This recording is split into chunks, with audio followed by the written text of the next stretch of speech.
creepy and cool TikToks that will blow your mind. Are you ready? Are you ready? Let's go!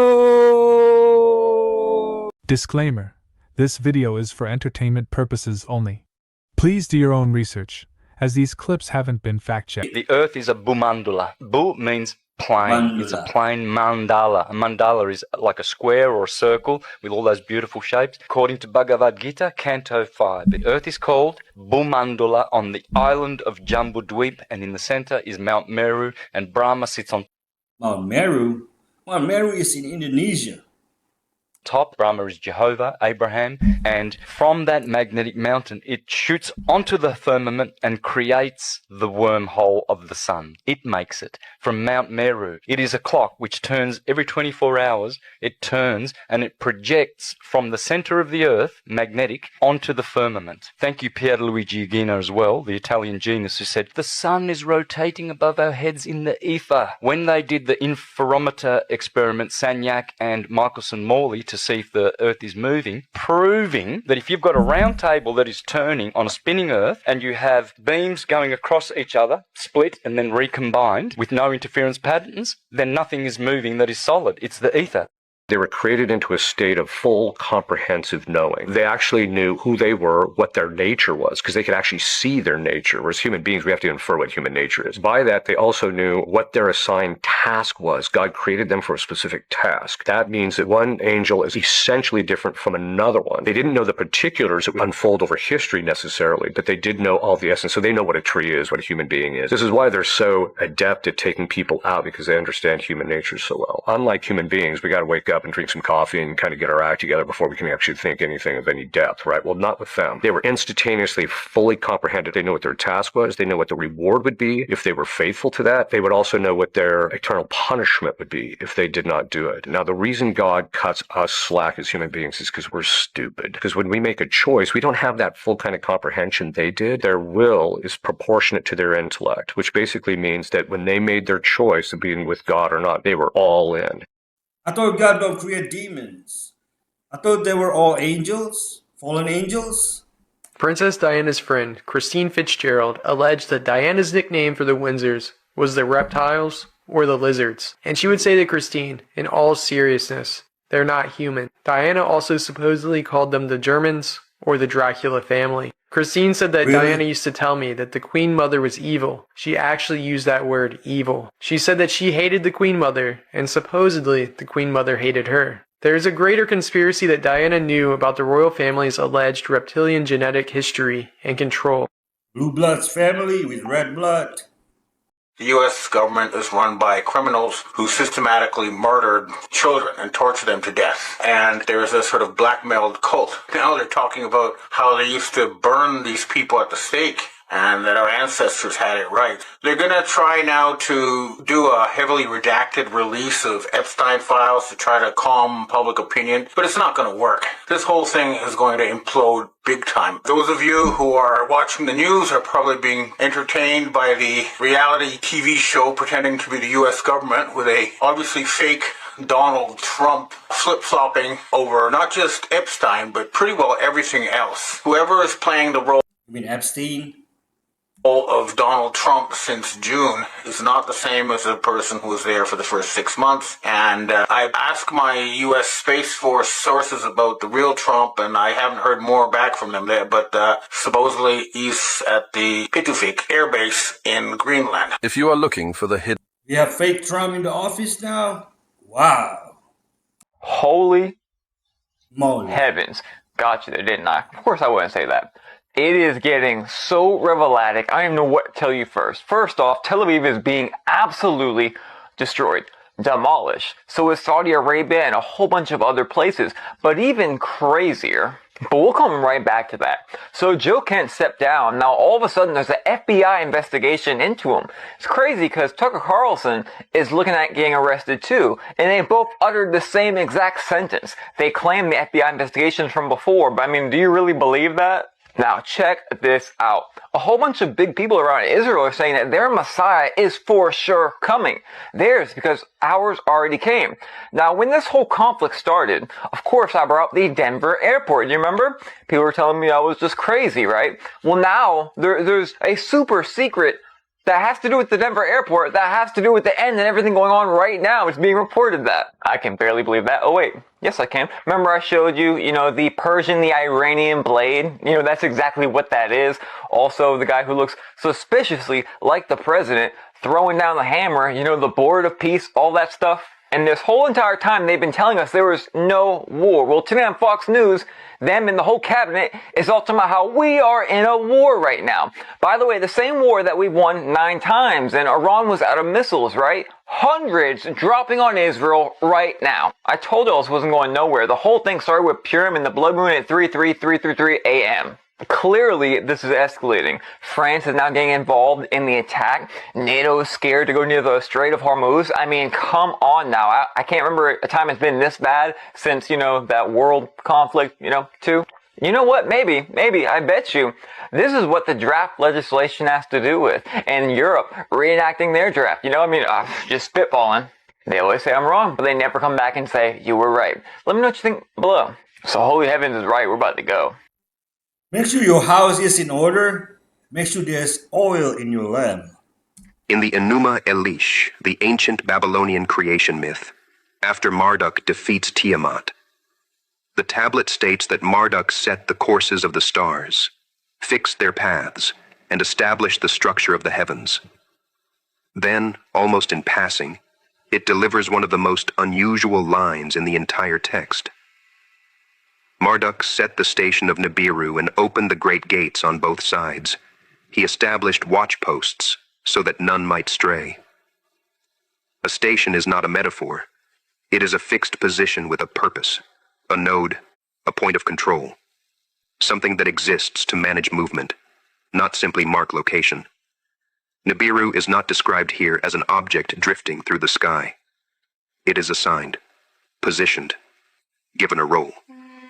Then the gates are opened, and not on one side, but on both. This detail matters. A single gate for entry, 2 gates for passage. Transit, a route that goes somewhere and returns. Marduk does not create these gates. The text is explicit. He opens them, which means they must have already existed. Finally, watch posts are established.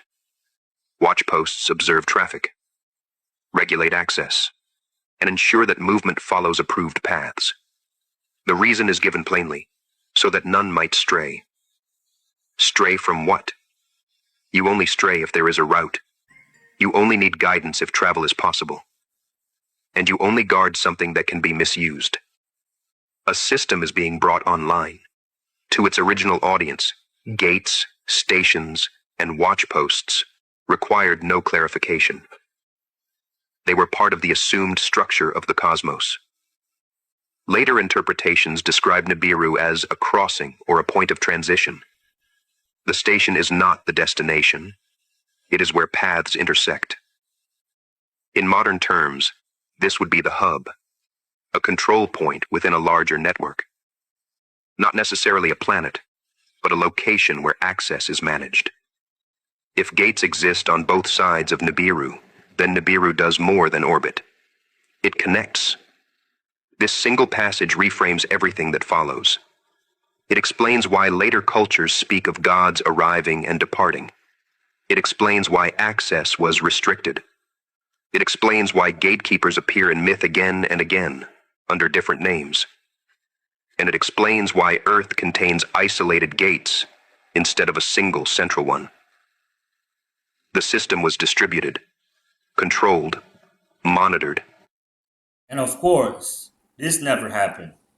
13 is an unlucky number, we're told. That's a satanic number. Well, but it's called an unlucky number because originally it dealt with Jesus and his 12. Jesus and the 12 make the 13, upon which a new order of life would be established on earth. The conspirators have then seized upon this term of the 13, Jesus plus the 12, and have begun to build on that a new world order. You had better look at the idea of why an Egyptian pyramid is on an American dollar bill. Well, it's a symbol of slavery, Jordan, because that pyramid was put together with slave labor. It was also one of the greatest bricklaying projects the world has ever known. And bricklayers are referred to as brick masons. So it is a symbol of the Masonic orders of the world. That makes sense. And it is a very powerful symbol that has been used by the ancient secret societies. And I am here to tell you that that pyramid called Cheops Pyramid is a very important symbol to the world Illuminati. And they're constructing the Illuminati Luxor up in Las Vegas. Yo, everyone be aware what type of movies they're pushing out now. Even the kid one, Hoppers. Everyone thinks it's like over the hedge type fun movie. Yeah. Fam, you know what it's preaching? It's putting human consciousness into robotic animals. Oh my God, is that what it is? Created a revolutionary technology that gives us unprecedented access to the animal world. We call it Hoppers. Huh? We put this into this. Yes, this into this. Mabel, be careful! Hypnotic, robotic, this here will rock your body. Whoa. They talk about skin swapping now, right? Skin swapping? With Jim Carrey. Oh, who yeah. got skin swapped. Oh. Demi Lovato looks different. Look. What the This hell? is one I've heard scene. the movie. This is animals wearing their human skin. What the heck? Look. Whoa. No, right? Yo, Gavin, no way that's an actual scene. No, that's a scene, fam. And all man's like, oh, it's just a cute little animal movie. No. That ain't no cute. Fam, this is probably Jeffrey Epstein right here. I'm just really scared of what AI is gonna become. I agree. And look at the movie called The Creator from 2023. Maltese cross and the swastika. They are the most important symbols in the world. It's all around you all of the time. You might know the Knights of Malta or the Crusades. The Crusades had a particular cross, and actually it's Crusader cross or the Maltese cross. According to the British Museum, that is the symbol of God-controlled power. And that's a representation of the swastika. If you go to the Berlin Museum, you can see a bowl. In the center of that bowl is a swastika from the Sumerian culture. If you go to any Buddhist temple in the world, the walls are covered with swastikas and salvastikas as the fabric of space-time. But if you go to any Hinduism, I lived in India for 8.5 years. I was regularly going to and from work behind trucks. They have a salvastika and swastika. You need the pair because one is male, one is female. The swastika is male, the salvastika is the female. If you go and look at a map of Japan, and it has, I think, salvastikas to mark the temples in Japan. It's all around you all of the time in every which way that nature works. Most important symbol is the cross. No other above him.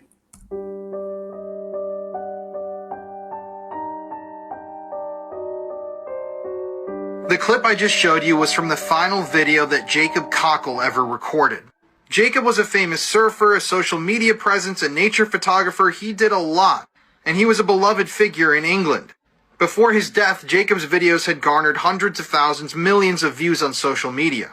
And he was known not only for his love of the sea and his breathtaking photography, but for engaging in high-risk stunts. Stunts where he surfed over rocks or towards cliffs.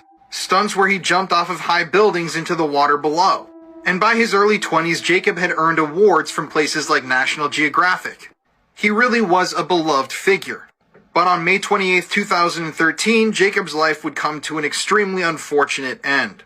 On that day, a whirlpool appeared in Hale Harbor in England. This whirlpool would appear randomly in this harbor, and in the past, Jacob took tons of videos and photos of it and even swam in it. But on May 28, 2013, when Jacob jumped into the whirlpool wearing a horse mask, he had no idea of what was about to happen. In the footage, Jacob can be seen whirling around the whirlpool while his friend films him. They're talking about how it was stronger earlier, how it's a little scary right now, but it's nothing they can't handle. And at one point, Jacob swims out of the whirlpool, he grabs his GoPro, and he decides to get one shot of the nature event from underwater. Jacob then dives underwater and begins filming the whirlpool. This footage is all on YouTube.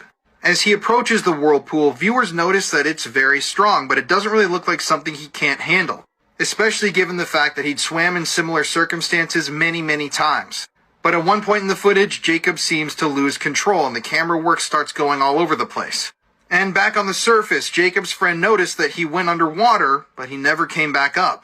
Jacob's friend then frantically began to shout his name, searching for his body, but he saw no sign of Jacob anywhere.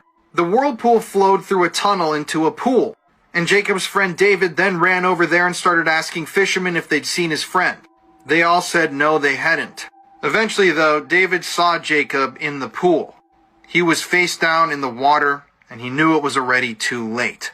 During his swim into the whirlpool, Jacob's wetsuit lost its buoyancy, which was something that Jacob didn't really account for, and that's what ended up helping him get sucked down into the whirlpool. After his death, Jacob was celebrated across the world, but I do have to say the footage of this incident is extremely chilling. If you want to hear more true crime stories, listen to the podcast that I co-host with my wife, Murder in America, available on all streaming platforms. That's so sad. Why push it this far? You are playing with fire. Life is a gift. All this stuff is just a paean to the ancient pagan gods. It's an homage to the ancient pagan gods. Transgenderism, all of this stuff that we're seeing today. I had someone ask me, why were all the physicians acting so badly during COVID? I mean, doing immoral things. And not all of them, of course. But I said, do you really want to know the truth?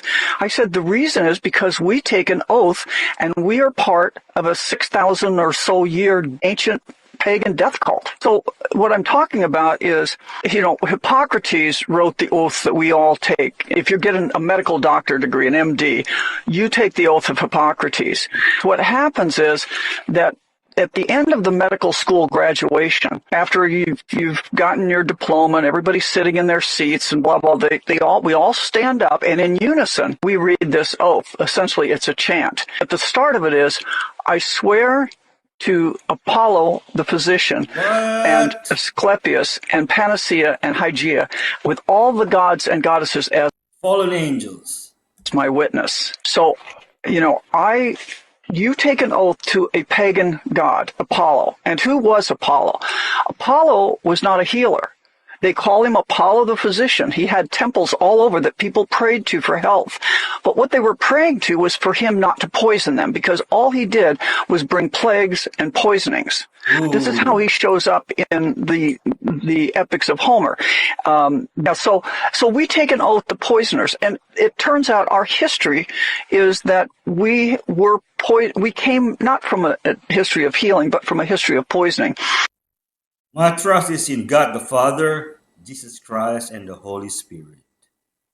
Mormonism is a mess. Have you heard of Blood Atonement? No, what is that? Joseph Smith died. He's the founder. Brigham Young takes over. He's the one who migrates everyone to Utah. He declares himself king. Ridiculous. Basically just becomes this isolated area where he's massacring people who come through because he's paranoid. He thinks people are out to get him. Yeah, I've learned this story. In reality, the gold rush happened and people are trying to migrate and go to California. So he enacts what is called the Blood Atonement. Basically, it means you could commit something that is so atrocious that not even Jesus could atone for your sins. The only way to ensure that you can go to heaven was for someone to slit your throat and spill your blood on the ground. He was blood atoning people for just trying to leave the colony. The Lafferty brothers discovered these writings and they realized we're just not being good Mormons. It's so diluted. We're not following the core principles of Mormonism. And they wrote a list and started blood atoning people, their own family. This is in the 70s. Even if you go to prison now and ask them, do you think this was wrong? No, that's what Jesus wanted. This is for Mormonism isn't a religion. People are a mess. $4,000 worth of magnetism on my arm. Okay. Why are you wearing $4,000 worth of magnets? Not $4,000, 4,000 gauss. Oh, okay. The magnets give me, magnetizing my blood as it flows underneath my veins. Okay. That will boost and I also take monatomic gold.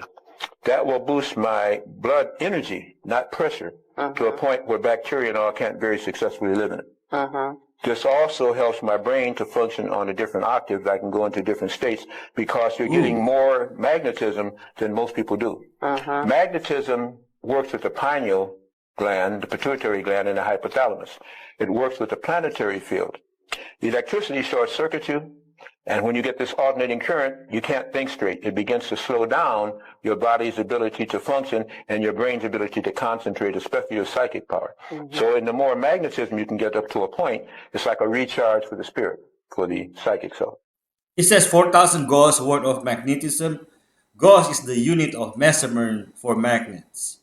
What is the demon of fear? Lucifer, Beelzebub, and Satan are the same demon, and he's the demon of fear because of the fact that fear is defined as the perception of a future evil which you cannot overcome. Beelzebub says he lives in chronic fear. They have a conscience, and their conscience bothers them. The demons have a conscience. And they feel shame. They know what they've done is wrong. Beelzebub's even admitted to me in session that every time he gets someone to fall, he gets a sadistic delight out of it, but it increases his shame in knowing that he's that much lower of an individual for having done that. One of their massive fears is being revealed because of the fact that they know that a final judgment's going to come. God's going to assemble everybody at the final judgment, and every evil thing they've ever done will be known by everybody.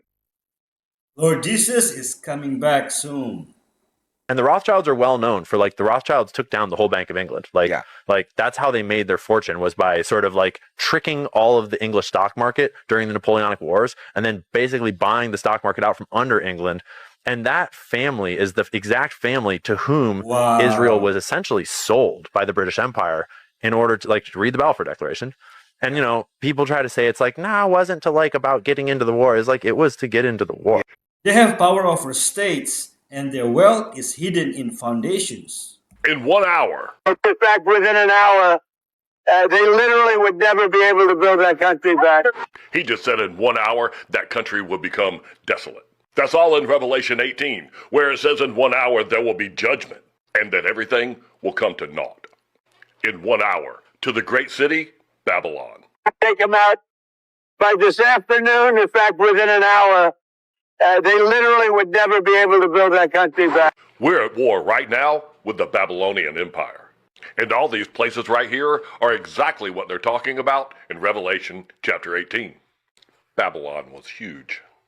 This is happening right now. There's a whole lot of finger pointing going on. And just remember, when all those people strike back against them, they ought to be pointing their finger in the Bible right here where it says God will gather all the nations against Jerusalem to battle, and the city shall be taken.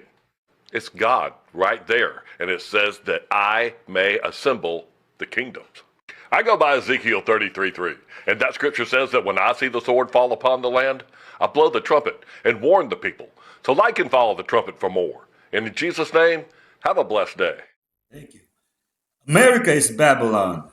When John Wayne Gacy was arrested in December of 1978, they believed they had caught a monster. Yet, according to Gacy himself, he wasn't acting alone. This single claim has fueled one of the most disturbing mysteries in true crime history. Officially, Gacy acted alone. No accomplices were ever convicted. Yet, with everything we know now, it leaves many wondering if he really was working alone, or was he a part of something much bigger. 33 young men and boys were confirmed victims of the clown, with most of their bodies being found buried underneath his house. Some of his employees with his construction company admitted to helping him dig trenches and dig out his crawl space. They claimed it was just for construction, but one of Gacy's victims later said that there was another man in the room during the attack. So the White House bought aliens.gov, which by itself without a single shred of context isn't exactly a big deal. But it's got a chokehold on the socials right now. To which White House spokesperson Anna Kelly said, stay tuned. If I'm going to jump on the speculation bandwagon with everyone else, then I'm betting that the team handling disclosure is trying to build an official platform. Somewhere that information can drop directly from the source. That also bears the White House seal of approval. Something outside the ecosystem of X or Meta. It's probably going to feature some interviews, maybe some Q&As from the ever-changing roster of disclosure celebrities. It'll be interesting to see if anything happens. What do you think? Distraction or disclosure? This parasite controls animals, and you do not want to know what it does to humans. If you have or have ever had a cat before, then, well, you're probably going to want to watch this video. There is a parasite out there called Toxoplasma gondii. Now, it infects millions of people worldwide every single year. This isn't like a rare disease. The craziest part is most people never even realize that they have it. Basically, this can live in your body silently for years, but this is where it really gets disturbing. Scientists discovered that in certain animals, especially rats, this parasite actually controls their behavior. The infected rats lose their fear of cats. Instead of running away, they become attracted to them, which of course makes it easy for them to be eaten, so, you know, it's not really a good thing for them. Now, there's a part that's still being studied by scientists, and more research has been done recently. Humans can get infected by this, as I say, if you have a cat. Usually you can get this through uncooked meat, so even if you don't have an animal, or very commonly contact through cat litter. And once it is in your body, it begins to form tiny cysts inside of your brain. So here's the absolute kicker part. Some researchers believe that it actually may be linked to changes changes in behaviour, including things such as risk-taking, slower reaction time, and even certain mental health conditions, as crazy as that sounds. But we do know for sure that there is a parasite that does control the mind of animals when they get infected, and it is already living in millions of us. And what it does to humans? Absolutely nothing. I have 7 cats.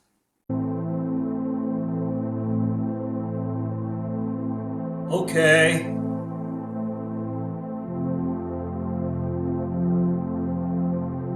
Ooh.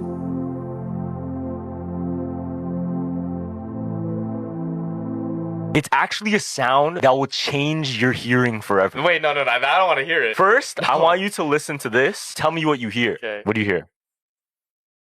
Like alien, like just like robots, right? Yeah. Okay, I'm gonna play you another sound, and once I play you this sound, it's straight up gonna change you forever. Okay. Ready? It was a sunny day and the children were going to the park. Okay. Because you heard that, I'm gonna replay the other sound. Okay. And tell me what you hear. Oh! You hear the voice now! I hear it. And you hear it. I hear it. And you can never not hear it anymore. That was the original audio. Oh, that was the... Are you sure, though? So what this does, it changes your brain because it gave you more information. And now you're subconsciously listening. This is where it gets scary. Okay. Because that's exactly what's being played to us every single day. What With you mean? music, with news, with media, we're subconsciously being taught different things, waiting to hear an outcome that we already know. So we're not really in control anymore. And it's very subconscious. Povella Island, crazy island. It is in the Venetian Lagoon. It has been classified as the most haunted island in the world. No one is allowed to go to this island. Who owns it? The Venetian government. It's a total of 17 acres. It's completely abandoned today, but its purpose throughout history is terrible. During the bubonic plague, it was used as the plague island. To like exile people? Yeah, so basically Venice was one of the major ports in the Mediterranean. During the bubonic plague, all these ships would come in, and if there was a hint of the bubonic plague, they were sentenced, or like, you have to quarantine on this island. If there was a competitor bringing in their goods, they would say, you have the plague on your ship, you're banished to this island. And they suspect that during the bubonic plague, over 100,000 people died on this island. What? And they say to this day, half of the island's soil is human ash. If that's not freaky, spooky. Yeah. In the 1920s, they established a mental hospital on the island. One of the head doctors, who was just purely an evil man. What he would do was perform cruel experimental treatments, tortured patients, and eventually went insane himself and jumped off the bell tower in himself. Then the hospital eventually closed in 1968. The island has remained abandoned. Like, you will be arrested if you step foot on that island. Scary But there's island. even points in history where they thought vampires lived on the island. Someone new would throw a body in there and they would see these corpses with like blood and they thought they were vampires eating the body. I mean, also, you probably had some cannibalism. I doubt that you had that place stocked full of food during, Oh you my know, gosh. 100,000 people or whatever. Is this doctor on the Epstein list? What if I told you that there are people on this earth who can be in 2 places at the same time? This is by far my ex. One of the coolest miracles you'll ever hear. And this lady was so good at it that she baptized entire countries without ever leaving her room. Now, before we get into it, my name is Mr. Turrentine, and I study some of the craziest miracles to bring them to you in story format. So, if you like that kind of thing, then follow the page and let's get right into it. In the early 1800s, something very strange started to happen in the Americas, the New World. This was the age of missionaries. They would travel thousands of miles, cross deserts, mountains, oceans, risking their lives to spread the gospel. And what's more, they did this with a ton of success. There was not a single tribe that was too remote and not a single soul that was too small for them. But around the year 1620, things started to change, and almost outright blasphemous was going on. Because a missionary would arrive at a village and they would preach the gospel. They would spread the gospel. People would be euphoric about this. And then, as they always did, they would offer to baptize people. Now, usually, people would be lining up to be baptized. But now, instead of cheers, the village chief would simply look at the missionary and say to them, "We are grateful for your visit, but we've already heard all of this before. We've already been baptized. Thank you. Before you came a lady wearing a blue cloak, and she baptized us. So then they would go on to the next village, and the same thing happens. And then they go to another village, and again, they had already been baptized by this mysterious lady wearing a blue cloak. But what was even crazier is that there was no records of any lady or any missionary or anyone from the church, for that matter, going to these villages. In fact, nobody had ever been there. They didn't even know that they were there. So what exactly was going on, and who was this mysterious lady? Well, eventually, the church authorities began to ask these same questions, and that search led them back to Spain, which was 60 days travel away from where they were finding these villages. And it led them to this lady who also bore a blue cloak and was making outrageous claims. She was saying the kind of things that usually people would think that she's insane for. Because you see, as a cloistered nun, she had taken a vow to never leave her convent. However, she was also claiming that she had been to these tribes and that she was the one that baptized them. This woman was Maria de Jesus de Agreda. And the more the authorities started to look into her claims, the more they started to realize that they weren't insane at all. Because she didn't just say that she did it, she could describe everything in perfect detail. Every member of the tribe, what it looked like, where it was, and what's more is that those tribes members that matched their description could also describe her perfectly, without her ever leaving her convent. Hundreds of years ago, human DNA was edited. There are cyclical resets. The flood was a total reset. All human life started in the Americas. 3 main bloodlines survived and populated much of the world, but there are many equivalents or Noah parallels throughout the realm. After the resets, there are violators like the bloodline of Canaan that settle in lands that they are not designed for. And Japheth, his bloodline spread throughout the realm, dwelling in the lands or tents of Shem. Japhethites usurped the Shemitic culture and by doing so absorbed the servants of Canaan. The Japhetic Canaanite crossbreeding produces the R haplogroup. This was a much more advanced time. The Canaanite city of Ai is the Silicon Valley of today. Japheth spliced his seed with fallen angels and animal DNA. Remnants of the animal admixture are expressed to this day, some cases more severe than others. Japheth is the Greek Iapetus, the father of Prometheus. Look. Prometheus and Lucifer are both fallen light bearers that alter the human experience. Japheth and Iapetus are also pra-Yapati. The giants that Japheth and Canaan crossbred with are from the parts unknown from here to the north. This is the Titan lineage. This is the original Mount Olympus. Iapetus and the Titans lose to the Olympians and are pushed into Tartarus. Look. Grand Tartaria. Tartarus. This is what brings the R haplogroup into Asia. Modern-day Africans are actually native Asians that got ran out by the Japhethite mutants. And much of the migration into Africa happened 500 years ago. Eventually, the R haplogroup also made it into Africa. Egypt is Japheth. Egypt is Japheth, not Mizraim. Turks, Greeks, and Ottomans are Japhethites. Look. Once the phenotypes congealed in Asia, they re-entered America from the east. That's why the Cherokee are the Tsaraki. These Japhethites bred with Edomites to create Rome, or Caesars, or Kaisars, or Tsars. That's why Jersey is Nova Khazaria, and DC is Rome. Look. Chittim is Japheth. This chimeric bloodline spread throughout the earth. And of course Gog and Magog come from this bloodline. Mount Safan was their launch pad for intercepting the source signal. Olympus is Mount Safan. It is the connection point for the fallen, the Watchers in the north. Look. Makes more sense now. It's a lodestone communication point, like the stone Jacob used for reception. That's when he saw Jacob's ladder, or the tree of life. The connection to the axis mundi. These magnetic stones, or structures, or towers made of them, connected with the magnetic center. Lucifer supposedly wanted to go to Mount Safan. This is why Microsoft is stationed where it is, part of the gates keeping, as you can see. Because Iapetus is the lord of the programs, or demons, divas. These were the parts unknown until the 1890s. The land of the giants. Philistia is in Canaan, aka the west coast of America. The land of the fallen. Taken over by the followers of Baal, Hadad. Becoming the Amorite land of Amaru. Amurika. Getting ready to reset once again. I love this type of content. Awesome.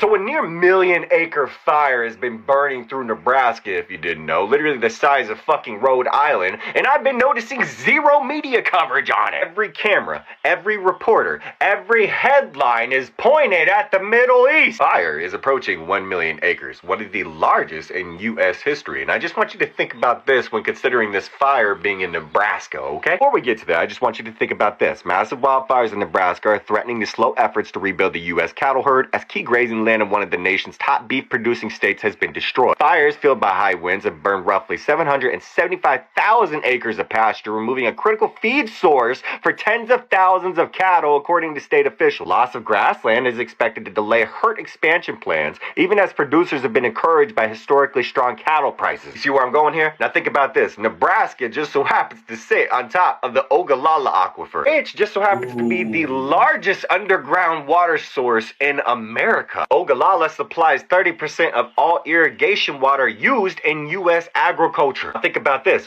While oil prices go up, fertilizer costs skyrocket. If shipping is interrupted, then grain exports also stall. This is happening during the biggest geopolitical crisis in 50 years. And you really think it's a coincidence? America!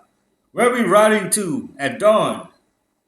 This is good. Stay with me, let me cook. So in the New Testament, there was a time where Peter and John, the disciples, tried to cast out a demon from somebody, but they couldn't do it. So Jesus came and Jesus saw the demon. He said, "Demon, what is your name?" The demon replied with, "We are Legion." Jesus was like, "All right, I'm going to cast you out." And the demons begged, "Please don't cast us out into the abyss. Please cast us out into those pigs over there." He cast those demons out into the pigs nearby. And all of those pigs with those demons inside of them ran to the nearest lake and all drowned. So this is where it gets crazy. Stay with me. Now, do you remember when Jesus walked on water and he told Peter, "Hey, if you have faith, you can come out here too." And Peter had faith and he walked on that water with Jesus. Peter was able to walk on that water with faith. And remember those demons got cast into the water? Jesus was showing that we could conquer evil with faith. And then he also told us that we can stomp on evil with faith. Jesus showed his dominion by sending those demons in the water, and Jesus showed his dominion over evil by walking on that water. And that's us too. Whoa. Oh, and also aliens in the ocean theory? Oh, demon?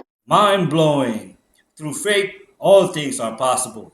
In California, you can walk into a dispensary in Toronto and buy weed legally. In Indonesia, possession of any amount can land you in prison for years. Trafficking, a death sentence. Execution by literal firing squad. And oh yes, sir, they will carry it out.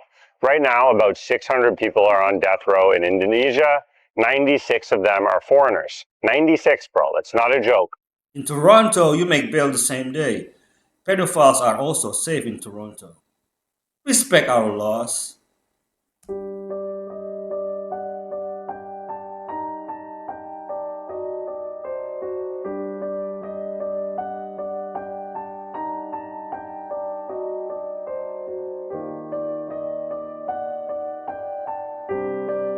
Ooh, look at that.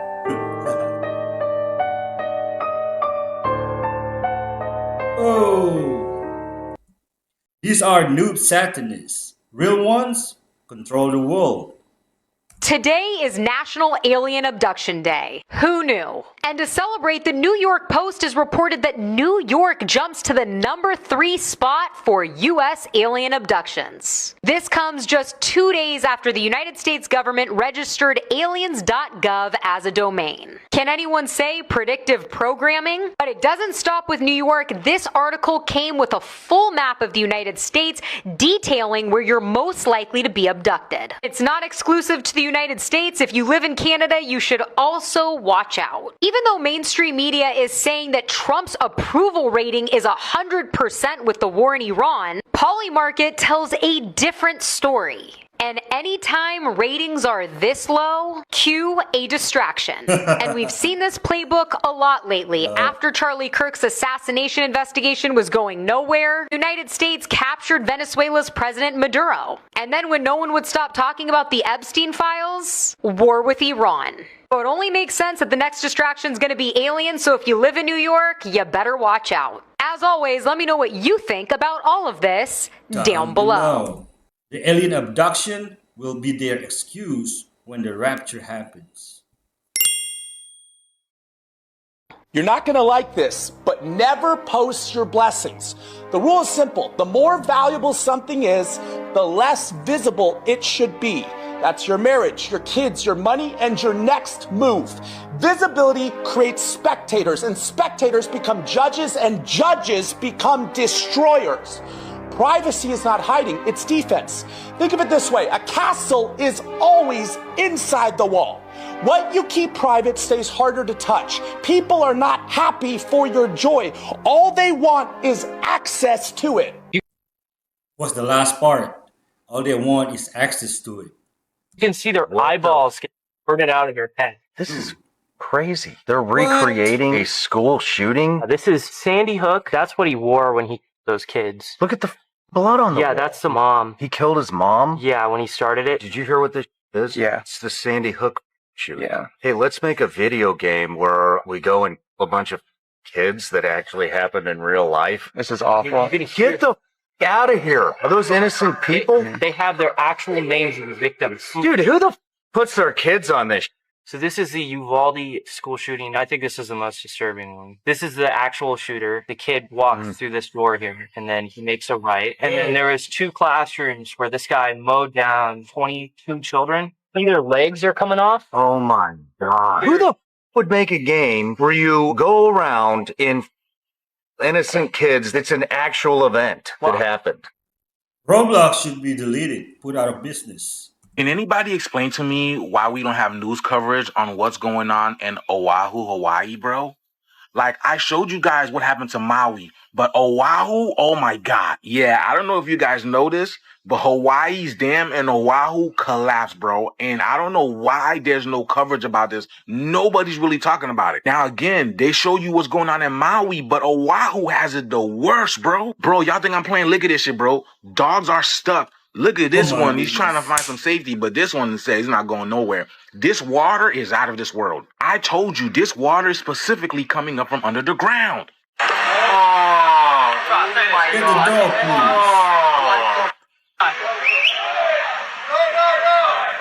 I don't know why this guy thought it was okay to keep driving. You see nothing but water. Your truck is not going to make it. Y'all ever seen water look like this, bro? The water almost look like me. What the hell? Look at this shit. That's like someone's bucket in. Bro, when I tell you Hawaii needs help, man, look at this. Look at people's homes, man. These were people who were on vacation. These were people who were on vacation. Look at this shit. Look at this shit, bro. We are completely underwater. Bro, we are completely underwater. Look at that. Holy cow. Holy Look at cow. the trees. Insane. Whoa. And then the rain kicked up again and the cars got more submerged, bro. Those cars ain't going nowhere. Bro, where's the news coverage? Where is Tucker Carlson? Why didn't I speaking about this? Guys, I hope you have been taking this time to prepare for the changes that are to come. Just the fact that the government is not saying anything, like the news media is not saying anything about this, and they love Hawaii. Hawaii is one of the most precious states, bro. That's not a good sign, bro. This is not, look at this shit, bro. This is not a good sign. This ain't the first time they never spoke on situations like this, and it's not going to be the last time. In fact, we might be on our own, y'all. But I've been telling y'all, the shift is here. We're literally in the midst of it. Let me know what you guys think about this video, man. Oahu, let's continue to get it. Peace in. Another land grab. Let's pray for Oahu, folks. Disgusting facts about history that will make you actually want to vomit. This gets kind of gruesome towards the end, so please, trigger warning. You'll never believe what was happening under Anne Boleyn's dress in her coronation. Apparently, there were 2 ladies in waiting under her dress as she's being coronated, catching her feces to be sold overseas. Medieval times will never cease to, make me want to vomit. They apparently would buy feces from overseas, brush their teeth with it. You know the Palace of Versailles, there were over 36,000 people living in there, but there were under 100 toilets. So they would there would literally be women on the side of the road just relieving themselves. Often they didn't wear underwear for this reason. And it smelled of such poop. Mind you, they're pooping on the floors of the Versailles Palace, outside the palace. They are also brushing their teeth with feces, human feces. It just became too much. The queen decided to shut down the toilets. When this happened, people pooped even more outside, and it ended up having to be a thing where everyone took their poop and threw it over the wall, creating like a moat outside the gate, which actually their enemies, when war came, ended up using that moat of feces to climb over the wall and penetrate the city. Anyway, that was a very, very common thing. It wasn't just the royals, the Tudors. It was also the common people. They would throw their poop out of windows as well. We covered in another episode how they had mummy eating parties. They would eat mummies. They would search for them, excavate the tombs, and eat like imagine some random people coming in from out of town and digging up your pop and deciding, you know what, I'm gonna take pop to where I live so I can eat him, so I can unwrap him and eat him and use him for medicinal purposes and practically worship the mummies. There's so many things. It's just too much. And speaking of Anne Boleyn, I learned so much about her death that like is actually traumatizing. Did y'all know that it took like 4 blows for Anne Boleyn's head to come completely off when she was decapitated? And it's said that the king saw her like crawling and ordered yet another one. I don't know if that was the 4th or 3rd. I don't know. And what's so sad is one of the very last things that Anne Boleyn did was order a gown for her daughter to make sure that she was warm in the winter. Like, that whole story is so heartbreaking. I'd have to do a video on it. As always, make sure you like and follow. Comment down below what you think. They were probably completely nose blind to foul smells at that point.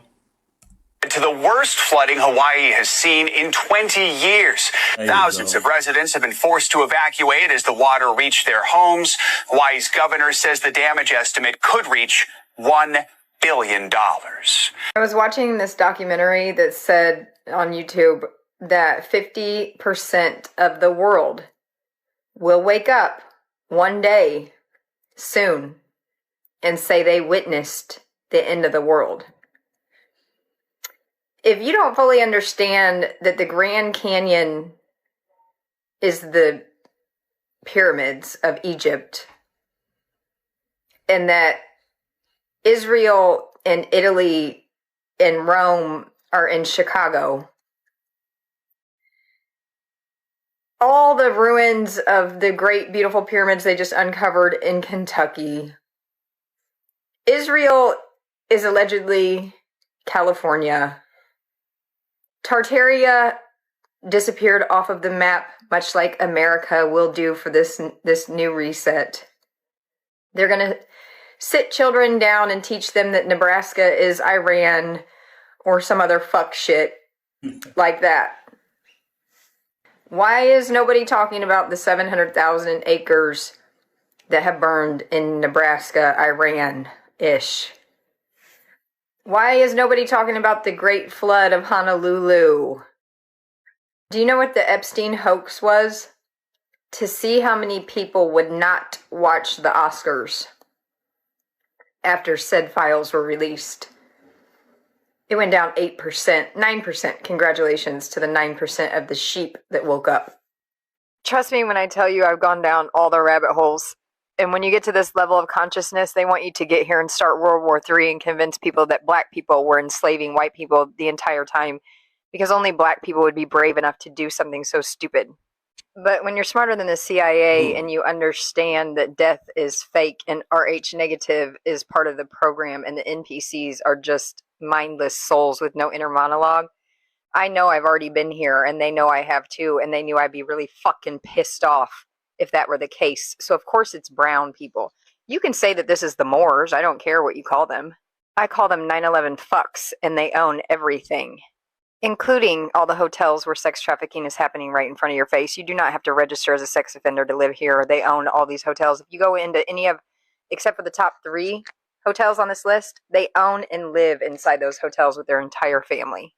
And they are also the people that made weed illegal in 1937-ish. It was their only medication, but it wasn't conducive to mind control. Most Freemasons complete their degrees and go home. They shake the hands, recite the words, receive the symbols. They were never given the framework for reading the symbols.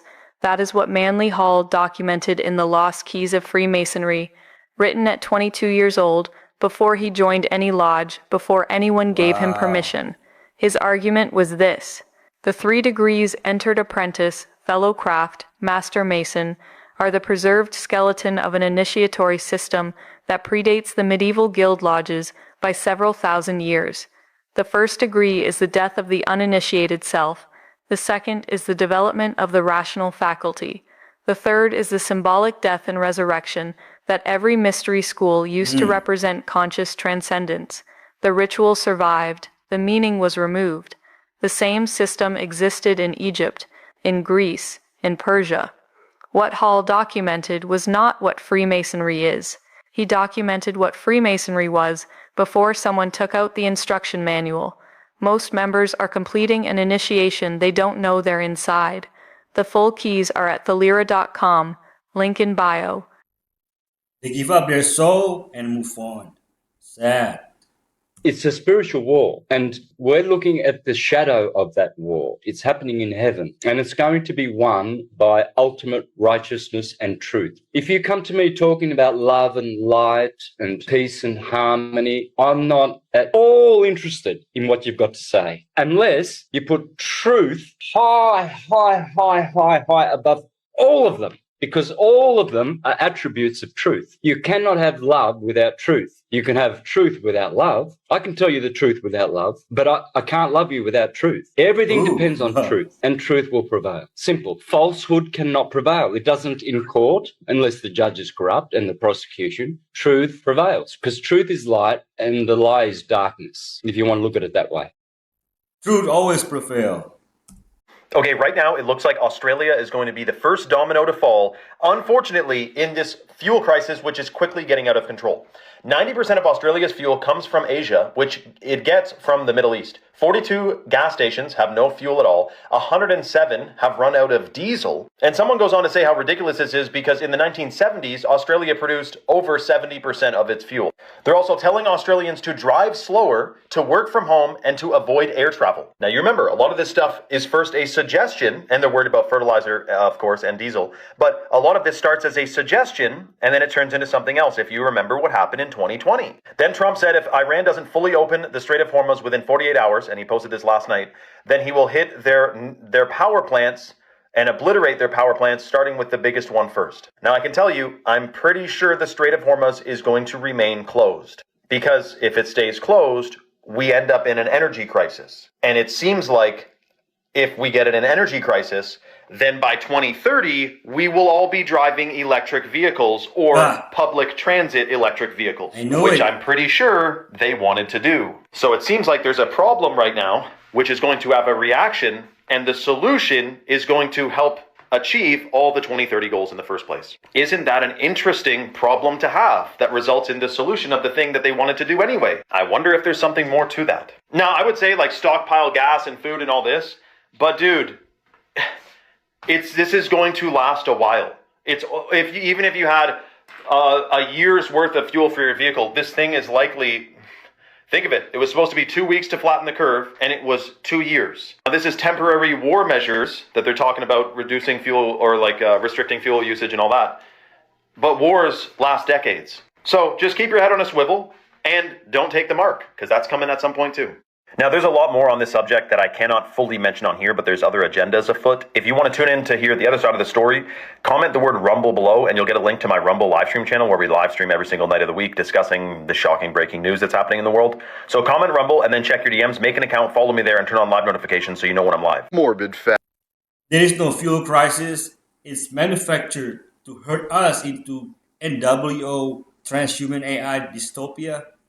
Acts, Part 933. In 1823, near the Grand River in present-day South Dakota, American frontiersman Hugh Glass was brutally mauled by a grizzly bear, leaving him with a broken leg, a torn scalp exposing his skull, and deep claw wounds across his back and throat. Believing he would certainly die, 2 fellow trappers assigned to watch him abandoned him and stole his weapons and supplies. But against all odds, Glass miraculously survived. With no gear and barely able to move, he set his own broken leg and began dragging himself across the wilderness while tracking down the men who had betrayed him. To prevent infection, he reportedly let maggots consume the dead flesh in his wounds, survived on berries and roots, and once scared wolves off a bison carcass so he could eat it. After crawling roughly 200 miles through the frontier, Glass reached Fort Kiowa on the Missouri River, completing one of the most legendary survival stories in American history and inspiring the Revenant. For nearly 6 years, a woman named Lydia Abate has searched obituaries I think I've seen the movie.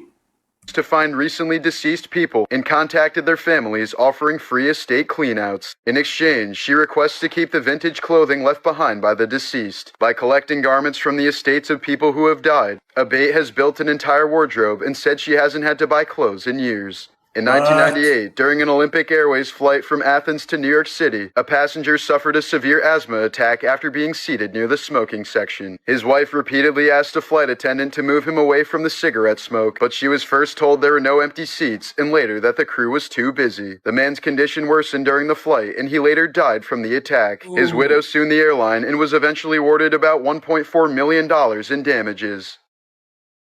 What exactly was this cryptid that was reported by many American soldiers during the Vietnam War? It was dubbed the rock ape, and there was multiple of them. In fact, these things would like to travel in packs. I'm using a picture of Bigfoot here because it's the closest thing. They were given the name rock apes because they had a tendency to throw rocks at the American soldiers. Standing around 6 feet tall and apparently covered in orange body hair, pretty similar to an orangutan. Only problem is there's no orangutans in Vietnam, and these guys also don't really travel in packs like the rock apes. They're fairly aggressive, and according to some sources, there are hundreds of individual stories about encounters with these rock apes. These large creatures were also almost always reported at dusk or during the nighttime. Almost never coming out in the day, almost nocturnal-like. Now, the main question surrounding these rock apes is, since it was only American soldiers really seeing this, there's a few reports from northern Vietnam troops, but mainly Americans. Is it just a case of hallucinations in a very threatening and unfamiliar environment for them? Or on the flip side, is it an actual group of potentially undiscovered apes or hominin-like creature? And kind of supporting that, these jungles are thick and dense, and I'm sure there's a lot of spaces without, many people around to witness these creatures. But at the same time, I don't know if a creature of this caliber would go such a long time without being discovered or reported or someone killing one of them and bringing it back. There's a very particular type of person that the demon world is looking for, because just like the UFO agenda, the sleep paralysis is an agenda. And it's a little bit different than the UFO agenda. They're not looking for genetics. This doesn't have to do with cloning and medical stuff. This is more of a collection of human beings for intellect and influence purposes. This is an abduction scenario, just like the UFOs, but you're being abducted in your sleep. In the REM phase, you're being pulled out of your body in the dream state. You're in the astral realm. You may or may not have any memory of this when you wake up. You might have snippets of memory and just chalk it off to a bad dream. Call on the name of Jesus. The demons flee when you do. Deadly virus with no cure has just been detected. Absolutely. This has just been detected near one of India's biggest cities, causing some very large concern. Of course, India. So far, there are 5 confirmed cases of Nipah virus in India, and officials are scrambling all over the place to try and contain this. It appeared the disease spawned in West Bengal, which is near one of the largest cities filled with millions and millions of people. One nurse who was working at the hospital is already in a coma because of getting this disease, and the person she was treating is already gone, and they couldn't even test them. There are small numbers being quarantined at the moment who could potentially be high risk or high risk of spreading, in the severe hopes that they can contain this very quickly. Now, there has been outbreaks of this before. This is nothing new. It was first found in the 1990s. Now again, like our old friend, it comes from bats. This is why it's so bad.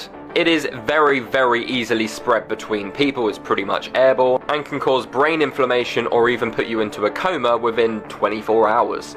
And reportedly, the fatality rate is as high as up to 75%. This looks like they're going to be able to contain it, but who knows? I'll keep you updated. Watch all over the world in the news. They are going to say 33 new cases. The angels were battling demons. Like, what did it look like exactly? Every ounce of unforgiveness that you tolerate, those fallen angels will actually come and feast on those chains of unforgiveness, and they'll eat it like a buffet, and then they'll continue to inflict the same damage that happened to the person.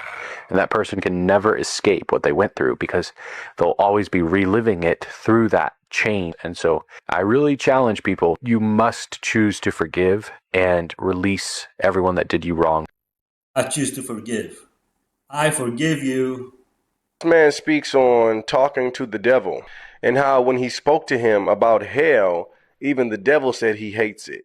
Sounds crazy, I know. Check this out. Where do these people think they go when they die? Well, they know they go to hell. Why would you want to go to hell?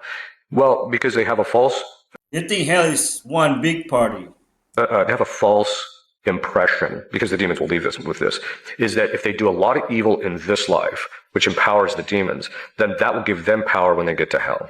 And so when they have that, and they actually believe the exercise of their power in hell will be something that they can then have a kind of a comfortable hell, or it's not going to be as bad because I have all this power. And part of it is that they just have an aversion towards things that are good anyway. And so they don't want to go that route. But they so I'm going to end up in hell, so I might as well get as far as I can. And that's one of the things we're seeing among some of the Satanists now, is that's why they engage in things like child sacrifice and things of that sort, because they're thinking that once they get to hell, they're going to have all this power. But what they don't realize is that something which Satan himself actually once said to me, because I was noticing something in his behavior, because I wrote 3 books in psychology. So one of the things I just started doing is watching patterns of behavior of these guys, and both as individuals and as general a lot of demons. And I said to him, your exercise of power in hell is actually painful, isn't it? It's not pleasant. He says, no, I hate it. He says, I use it to keep, to try and protect myself, but I hate it. And so they don't seem to realize that even they might get a certain amount of delight in having all this power in this life, but even if they have it in the next, they'll be miserable. And they don't see it. We're miserable in this life too. They are miserable, but they think it's going to be like this life. So Satanists think that when they get to hell, they'll have some kind of power or some kind of level up. But he's saying when he talked to the devil, even the devil said the most power in hell is painful, and he hates it. Isn't that interesting? No matter how much power you have in hell, no matter how many levels you are up, no matter where you're at or what you will be in pain. And you got a lot of different Satanists right now who think otherwise. They're being brainwashed, for sure. May the Lord rescue them. Do you think about the Michael Jackson Yeah, show? I don't know. Probably, hopefully. They don't, what is it? They don't care about us or Yeah, something? Michael Jackson, that's an interesting one. It's so What fascinating. they did to him is fucked up, because I believed it. I believed he was a pedophile. Because his own sister said he was. But it turns out she was beaten by her husband. And she said he beat her, made her say that. And you can already guess what he was. Wow. Chinese? No, I'm just kidding. Dude, I did not know that about his sister. That's insane. They did pretty much whoever the media is or mainstream culture is attacking the most. It's a badge of honor. The person that accused him of it was It's always money. projection. Shmuley released the tapes of their private conversations. They completely destroyed that guy, and then he may have been murdered even. See, I had no idea that Rabbi Shmuley was involved with Michael Jackson. Yeah. That's insane. And this guy's a rabbi who sells sex toys with his daughter. All the presidents that have, reigned in the United States have all been related. As it turns out, both Trump and Hillary Clinton are related to This John is of Gaunt, crazy. the 14th century royal. Gaunt was the first Duke of Lancaster, who was the son of King Edward III. According to MyHeritage, Trump is related through his mother, Mary Ann McLeod, back to his 17th grandfather, John Beaufort, while Clinton is related through her father and the Rodham family back to the 17th great-grandmother, Joan Beaufort. The two candidates are 19th cousins, and so they both have the right bloodlines to continue this lineage. Fascinating that the Bible doesn't speak about the presidents of the world, it speaks about the kings of the world. And it really, over the course of history, hasn't mattered which of the candidates has won, because the candidates have always both been in the same bloodline. Did you know all 44 US presidents have carried European royal bloodlines into office? 34 have been genetic descendants of just one person, Charlemagne, the brutal 8th century king of the Franks. That's a fascinating story, because Charlemagne is, of course, the one who was crowned emperor of the Roman Empire. You don't know? Now you know. So we're still in the British Museum, and we're on the other side of where the Epic of Gilgamesh is, and we're looking at the oldest map in existence, called the Babylonian Map of the World. Now, for anyone who's followed my research, this has played a critical role in identifying the Ararat region as a continuation of Zayasudra and the famous story of the flood after Shuruppak. Now, the story goes, of course, if anyone's followed my podcast, you have the center circles, which represents the known world of ancient Babylon. Each triangle on the outside represented regions outside of their known society or empire. And one of those triangles in the top upper right was actually mislabeled and misidentified. And in the 90s, it was found by an intern. And when they were able to piece it together, they could unlock the entire thing. And what they found was that it actually described the region of Ararat in very specific details as being the place that Zayasudra went. And that was a critical part in my research to point me towards the Van region. So it's incredible to stand in front of the oldest map known to history, known to mankind. It's a small map. Awesome content. And Cannibal Cove. In Never Neverland, what did the Nephilim do? Their parents were the mermaids, the sirens, that had sex with the angels, and God turned them into fish and closed their legs so they couldn't have sex anymore, basically, with the fallen angels, and they were turned into sirens. And so in Never Neverland, you've got Mermaid Lagoon, and then you got Cannibal Cove. What were the Nephilim known for? Eating people. This is why, and the Indians, and there's also the Indians in that little island that Peter Pan takes them to, and he goes, how? You know this idea of how? Because if you read the tales of the Native American Indians, they would go like this to show me your fingers. Because if you had 6 fingers, they knew that you were working with the Nephilim that would eat people. That's a whole other thing. We can get into that. But the Native Americans went like this. It wasn't how, it was like, how many fingers do you have? We named it how. They went like this because they would do this. They would want to see the Spaniards' hands. They would always go like this, show us your hands. Because if you had 6 fingers, they were afraid of you. Because you were genetically deformed, hybridized, working with the cannibal people that would eat people. So like the 6-fingered people that are being bad, that's like a known thing throughout history. Like it's like literally there were 6-fingered people that would eat people, or they were deformed giants, or they were mixed with animal-human hybrids. Ironic how AI usually creates people with 6 fingers. Scariest urban legends from every US state. Today we're starting off in Arizona with an urban legend known as the Slaughterhouse Canyon. So back in the 1800s, a family lived in this house in this canyon. It was completely in the middle of nowhere, obviously. No one around, no shops, no one. It was just completely isolated.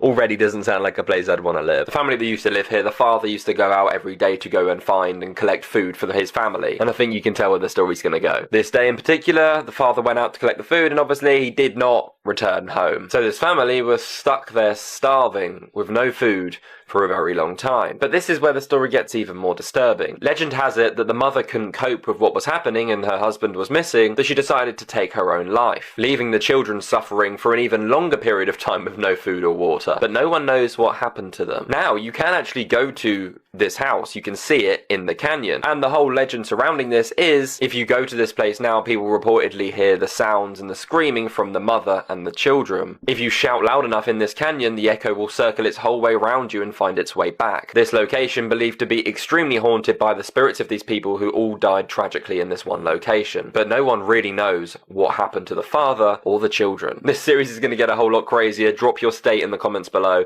and I'll see you in the next one. What is the Freemasonry stuff? Well, it's a secret society. Basically, it's a form of Luciferianism, where you become your own god, and it's a structured thing where that's slowly revealed to you until you get to the top. The reason they're called Freemasons is because during the Middle Ages, guys would started these guilds to protect craft of their buildings and that type of thing. By the time you get into the 1600s, it morphs into what we're seeing now. By the time you get to like 1717, which is when it was officially established in France, the whole structure, it's already laid out. So originally it was to make sure that guys knew their craft, but then it turned into witchcraft over the course of time. Trying to get this one case broken down, 15 years. The woman that's possessed, she became possessed because her father, who was a Freemason, gave her up to another Freemason so that he could advance in Freemason. So she was in the back seat of her parents' car with her parents sitting in the front seat. That's how she became possessed. It's been a brutal grind. It's her case that all this stuff is being revealed, like who's involved and what's going on and everything like that. This episode has by far been one of the best this year, in my opinion. So much he said is making sense about what is going on in the world. Do y'all remember when Kanye West was trying to warn people of certain things in the industry? Well, this right here is his daughter. His daughter that, by the way, he's not allowed to even go near. And of course, you saw the compass right here beside me. Later, you'll see a cross where this compass was, so you really understand what they mean right there. So you really understand what they mean by this cross. Because all these celebrities wear these crosses, but it's not really for the reason you think. It's crazy when you think about it, because he did say that something was going to happen to him, and that the one that we see now wouldn't be the actual original one. Not like he was the first person that's ever supposedly happened to. And now they're using his daughter to continue polluting the youth because him and other people decided to stop. When you make a deal with the devil, you will lose, even if you change your mind afterwards. By the way, wasn't he like one of the only rappers that wasn't really involved with the island guy in those files? I think that's kind of weird. The Vatican That's the Masonic Lodge Compass. secret archives have over 50 miles of shelving, and they really don't want you to know what kind of knowledge they're hiding on them. We're talking 35,000 volumes of catalogs and records spanning 12 centuries. That's around 180 terabytes worth of information. You could walk an entire day straight from dusk till dawn and still not pass every shelf. And here's the thing, up until 1881, this place was completely sealed. Only the Pope and his closest circle even knew what was inside. But then in 2019, they quietly changed the name from the Secret Archives to the Apostolic Archive, because apparently Secret Archives was sounding kind of suspicious. But that didn't exactly make people stop questioning what was really going on there. Even now, you can't just visit. You need academic credentials, a formal research proposal, and approval that can take months, and still it might get denied. And if you do manage to get access to the archive, you have to request documents by their exact name. You need to know precisely what you're asking for and looking for before you even ask. But there's no master list. There's no complete public catalog. Think about that for a second. They also have this rule where documents from the Pope are sealed until he's been dead for 75 years. So Pope Francis, who died last year, his files won't be available until the year 2100. So we don't even know what's down there exactly. Entire centuries of hidden knowledge could be buried there, a kind of void in our history. Now, am I saying they've got proof of Atlantis, Lemuria, aliens buried in the basement under St. Peter's? No, but am I completely ruling that out? Also no. Because for decades, conspiracy theorists have fixated on objects that are allegedly hidden in the Vatican archives, such as the Third Secret of Fatima, or the Spear of Destiny, the blade said to have pierced Jesus on the cross, and legend says whoever holds that can shape the destiny of nations. And then there's my favorite, the chronovisor, which was a device allegedly built by a Benedictine monk in the 60s that let them look back in time to see things like the crucifixion. Now, I'm not saying they're hiding any of this stuff for certain, but what I am saying is this. When an institution controls the history, they control the story. And if they wanted to bury something for centuries, this would be the place to do it. Right. The Library of Alexandria is down there. Have you ever wondered what the worst way anyone has ever died in history was? What? Well, that title might just go to the ancient Chinese consort Qi. I warn you, the story of how she was tortured and executed is truly horrifying. In 195 BC, the Emperor of China, Emperor Gaozi, died.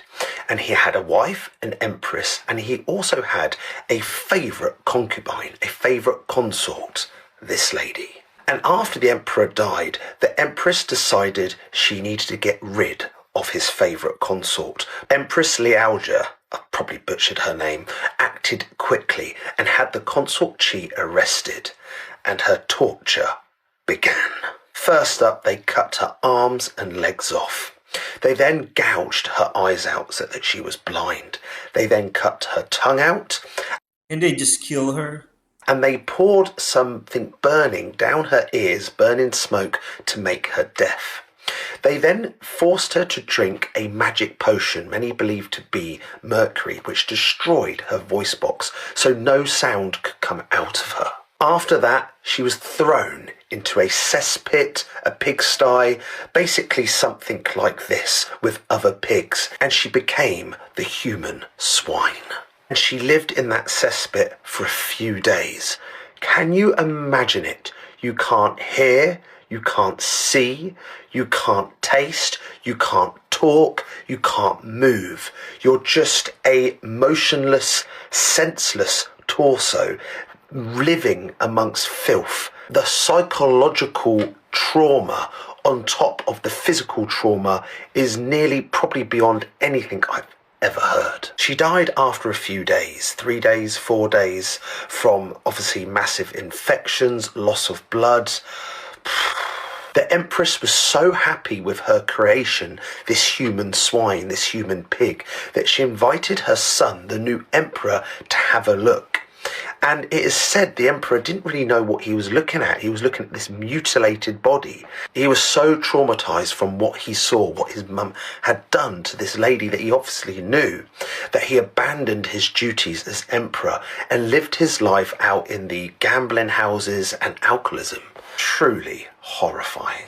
Like everything else, the juice boxes are behind transgenderism. They follow what the rabbis have perverted from the Old Testament, and that is Kabbalah and the Talmud. The first perversion in transgenderism comes from Genesis. God created mankind in his own image. As above, so below. We are the mirror image of God. Then it says, male and female, he created them. Now the juice boxes take that and say, well, Eve hasn't been created yet, so Adam must be male and female. And if you notice, he's called them. That's where this pronoun dispute comes from. So this transgender Adam to them is known as Adam Kadmon, which means like original man. So instead of like in our Bibles where she comes from his rib, God sees that Adam Kadmon's depressed after he fucks all the animals. God saws him in half and splits male and female. Now, since we are the mirror image of God, this also splits God into male and female. They believe the purest form is male and female together. So their goal is to get back to this. And they have this special phrase,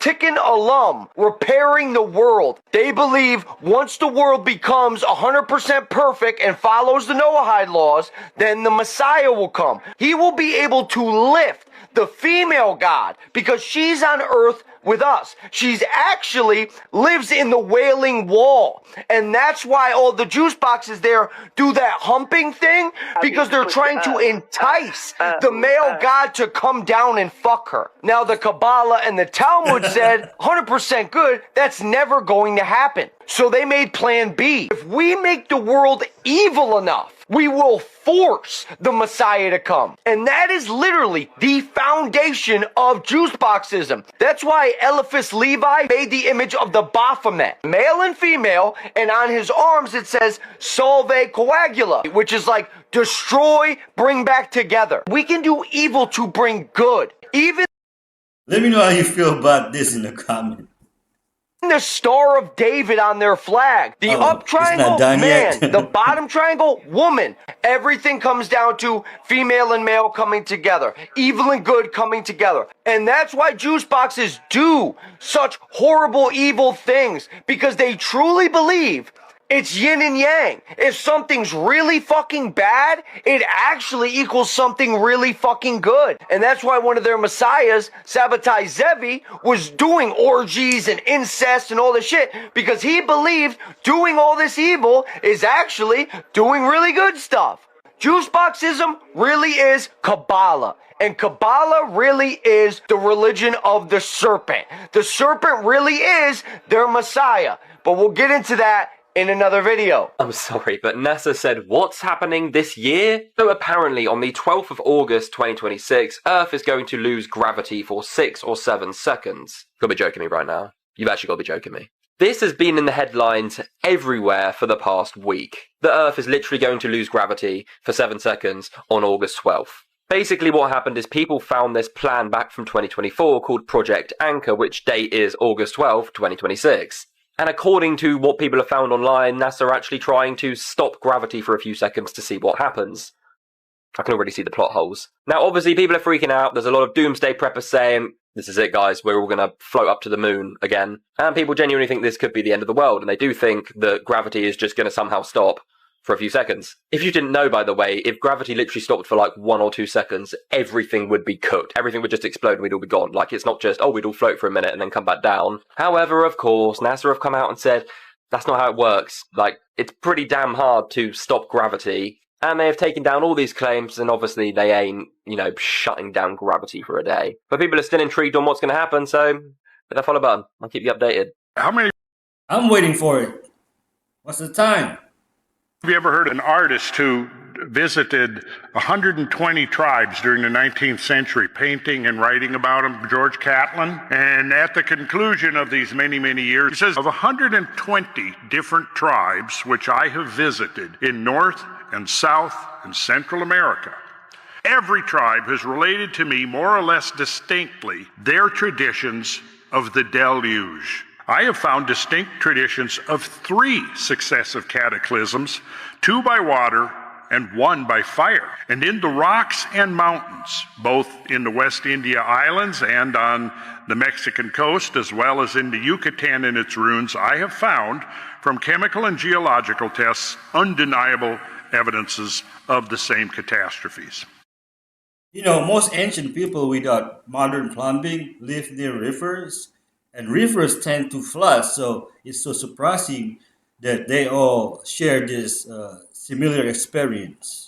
Yep, this is spreading right now as a highly infectious fungal disease that can overtake a full body and erupting out of skulls and eyes is ending lives and being carried by the wind. And if you see this, get away. People were terrified after researchers discovered bodies in an abandoned storeroom with a fungus erupting from their skull. And this is the same infection that inspired The Last of Us, where the fungus entered the food supply, consumed its host from the inside out, grew from their eyes and face until they were unrecognizable, and wiped out 60% of humanity. And the show could have predicted what is about to come. Hunting reports showed this real version floods its host with dopamine to hijack the brain, making the body move involuntarily, allowing the fungus to choose where to go, where the host's life is ended, and where the wind can carry what's growing out of the corpse into the next victim. But it gets much stranger as scientists confirm widespread outbreaks across multiple countries with no treatment, no cure, and no way to contain it. Dubbed spider zombie fungus, it only infects spiders, but given how it can hijack the brain, can it ever develop into anything more? It only affects insects. Chill, dog. Of Baal, B-A-B-A-L. My family masqueraded themselves as Jewish publicly, but behind closed doors, at Passover dinners, when I was drugged, would admit, we are Satanists. They told me that we belonged to the cult of Baal, B-A-apostrophe-A-L. They told me this with consistency while I was being abused. Now, what you can look up about the cult of Baal, information that is publicly available, is that it is thousands of years old. It is a Phoenician satanic fertility cult.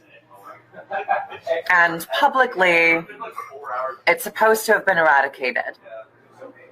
But to my knowledge and my experience, it is not. This is what people perceive the Illuminati to be. It is a group of elites that practices forced and uses these crimes to control people. They happen to have a huge reach over politics and entertainment. Of course. To answer your basic question, why my family does this, because it was done to them, because having one man bear as many children in a generation as possible and forcing them through these traumatic events, they believe it creates a stronger bond, that creates more loyalty, that it keeps people from talking. And for the most part, they're right, because I'm the only one of my siblings who has directly spoken out about this. The ancient cults and the bloodlines that continue to these generations. And I think you're the first survivor, perhaps, who's actually detailed how that has continued over the ages. So if you could maybe expand on that a little bit, I think the viewers would find this fascinating. What specifically would you like expanded on? So what was the cult that you mentioned earlier, the ancient one? Thanks for speaking out. You got human beings walking around here smoking cat booty juice. Walking around here. Most people don't even know that cigarettes contain Civet Cat Absolute. Huh? Do you know what Civet Cat Absolute is? No, what is it, bro? It's cat booty juice. What did he say? It's cat booty juice. Because the civet cat is a cat. It's an animal. And they go in the rectum of the cat to get the absolute out to put it in cigarettes so ignorant human beings can smoke it. Man, I used to smoke cat booty juice. Lending money at interest, especially compounding interest, not only is it immoral, it's what's responsible for the $38 trillion of debt that America's in. Who the fuck do we owe that to? And it's also what Jesus was very adamant about when he came out the temple and the banksters were doing their dirty usury money business, and he upturned the tables and splashed the gold all over. That he pre-made. He broke out a whip and he started whipping them. And even in Judaism, never mind Christianity and Islam, usury, lending money at interest is 100% not approved. It's what's they keep families in debt, and they can't speak up because they have their mortgages, their car payments, and with the debt on it, I think the average American pays like $7,000 or $8,000 in interest a year. Yep. Time to flip the tables again.